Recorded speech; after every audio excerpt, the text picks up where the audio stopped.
Once again, the Xfinity Series produced one hell of a race, and once again, teammates are in conflict. Yo, what's up everyone? My name is Jett. Welcome back to an episode of Inside the Lines. Hope you're having a wonderful Saturday night, probably Sunday morning when you're watching this.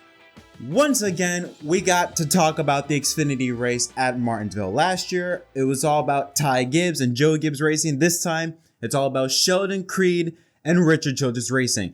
Let's take a look what happened in the final laps of this race. This was chaos, especially near the end of the race. There was even a massive pileup on the back straightaway, and it really came down between the two RCR drivers of Austin Hill and Sheldon Creed. Both of them were in different point situations. Austin Hill was in by around 2 or 3 points. He was in at that moment of time coming to the final restart.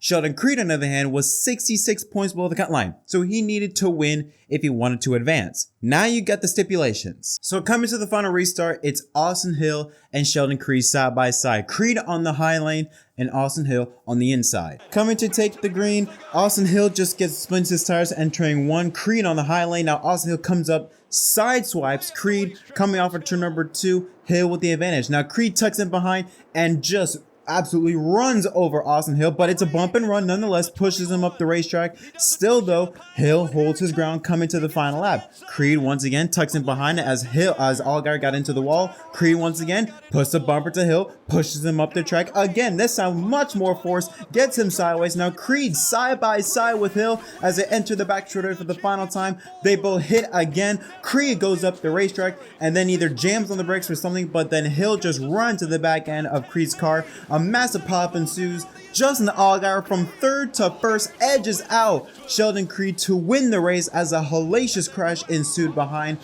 Jett hit the inside wall a ton, but Justin Allgaier, even though he got damaged from that hit with John Hunter Nemechek, won stage 1, needed to win the race to advance, and he did just that. Now, Cole Custer was also involved in that crash, but he also made it with a couple points. So you have Cole Custer, Sam Mayer, who already won last weekend he won last weekend at Homestead, I believe, to advance into the championship 4. Now you got Justin Allgaier and also John Hunter Nemechek will not be part of the championship 4. But of course, nobody was talking about the championship 4. They were all talking about Sheldon Creed and his move with Austin Hill. Now, I read on social media, and at first I was full on Sheldon Creed. I'm like, this guy, he did what he needed to do. He had to win the race if he wants to make it to the championship 4.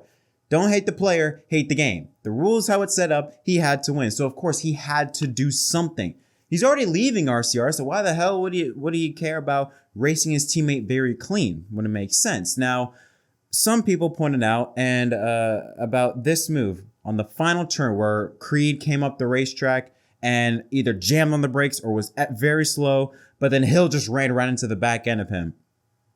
Now, I don't know what the mindset of Creed was at that time. I think maybe he got on the brakes maybe to make sure he slowed up enough to just keep everyone behind, or to maybe get on the brakes so that he could maybe cut down to keep Justin Allgaier from getting ahead.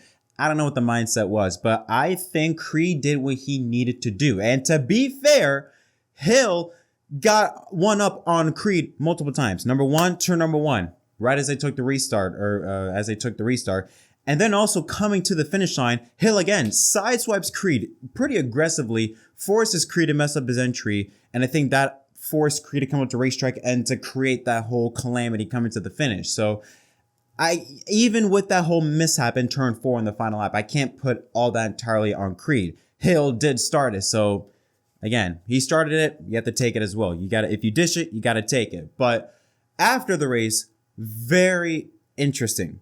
This clip shows Sheldon Creed and representative at RCR, I believe is executive vice president of competition, something along those effects, of Andy Petrie, came up to Sheldon Creed and basically gave him a stern talking. Now, even though it wasn't clear what was said, I believe Matt Weaver did say something on the lines of that Creed had the last word of saying if that was Hill or if that was the other way around, y'all wouldn't say anything, which Hill has been, I don't want to say it outright because obviously I can't just make a statement as if it's factual, but it does seem that RCR has more of a priority on Austin Hill than Sheldon Creed. Not just from this race or from this year, just as the minute these two were paired up it always felt like that maybe RCR had Hill as the guy, the number one guy, and Creed was just, oh, he's our driver, but Hill is our main guy. And Creed further talked about it more when talking to the press and really just laid it all out about his feelings about RCR.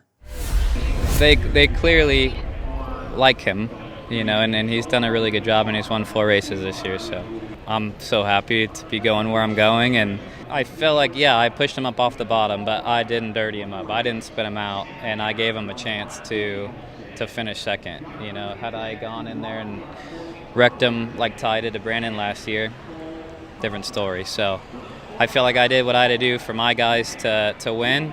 They deserve that, and yeah, they're going to be upset. Now, Creed said, I'm happy to be going where I'm going. That's something all of us were wondering when it was announced that Creed would not be returning to the team next year. Where would he go? Apparently his teammate decided to just spoil that. He just drives over his head. He always has. Back in the truck days he did. We became buddies last year, and we became buddies this year and all, and it's just uncalled for. I know he's trying to win the race, obviously. And the problem is I kind of felt like I was in a position where I needed to win the race, because if he won, I thought that it might possibly knock me out, because I didn't know where Custer was. I just knew that I had to be like 5 spots in front of Custer. I cannot wait for him to get out of RCR. Can't wait to have Jesse Love as a teammate. Maybe he'll work better with me. Just cannot wait for him to get over to Joe Gibbs Racing. I don't have to put up with this shit no more. Damn. My man out here saying, I can't wait for you to go. I can't wait for you to leave. I hope Jesse Love's a better teammate than you. And decided to spill the beans on the announcement right then and there. So it looks like, according to Austin Hill, Sheldon Creed is going to Joe Gibbs Racing. Where?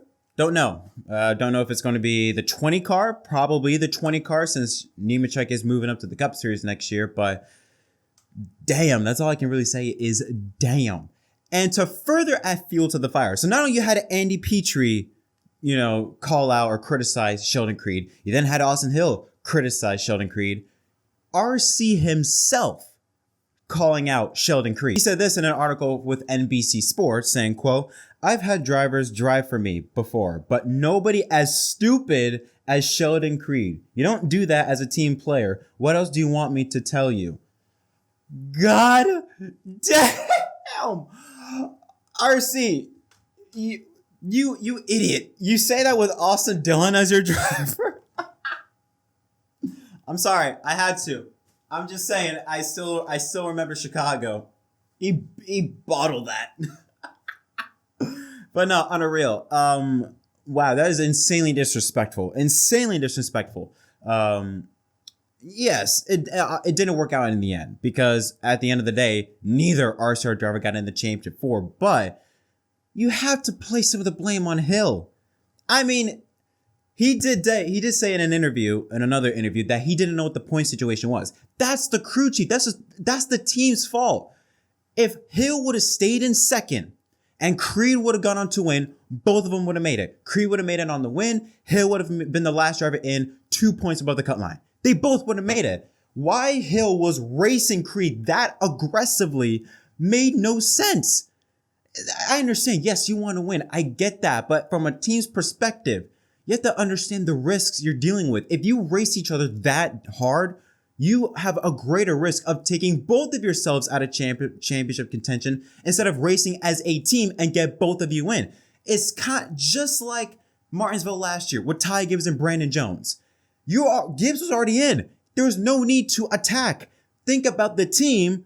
Maybe not being so aggressive on Brandon Jones, but no, decides to take it into his own hands. And that's what Austin Hill did here. I understand why Hill's upset about that turn 4 move on the final lap, and he did make a Twitter post talking about that, saying that the only thing I'm going to say about the situation is Sheldon Creed had every right to move me up the track. The problem I have is watching the replay. He completely stops in the middle of the corner, causing me to get all the damage. If he doesn't overslow the middle, he wins, LOL. And again, I can perfectly understand that mindset, and some fans are with Hill from that perspective. I get that, but I would have to argue that, dude, you weren't helping yourself. You were doing yourself any favors by racing him that aggressively. You had the opportunity on the restart to say, hey, Creed has the outside. Slide in for you. Go ahead. No, let me push you up the racetrack, sideswipe you once or twice, and then get all pissy when Creed does that. I can understand that, but again, you did 2 or 3 times. You got him 2 or 3 times, and you're mad at the one time he got you back. Great. All right. Makes perfect sense. Like, I get the mindset, but it's a flawed mindset. And that's just my opinion. But what's interesting about this RCR thing is that this is not new. RC lately has had a tendency with getting on the bad side of former drivers.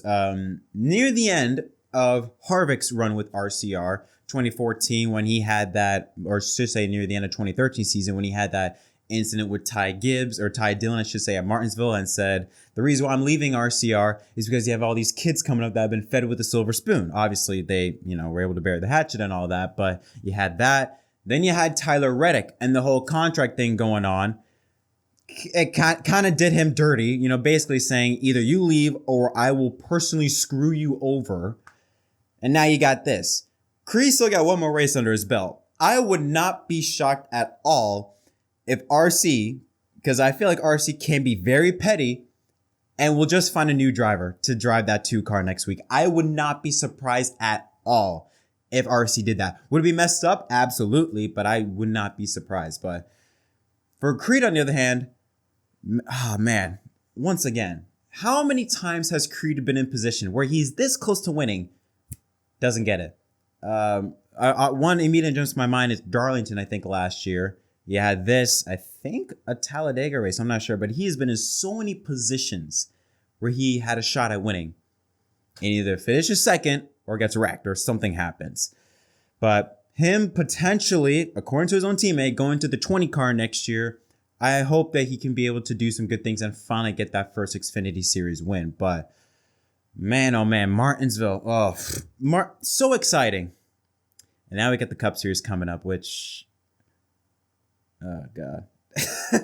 But what are your thoughts on this incident, on this entire thing with RCR? Are you on Creed's side? Are you on Hill's side? What are thoughts on RC's comments about Sheldon Creed? Let me know in the comment section down below. Until next time, my name is Jett from MDK. Thank you so much for watching, and I'll see y'all tomorrow.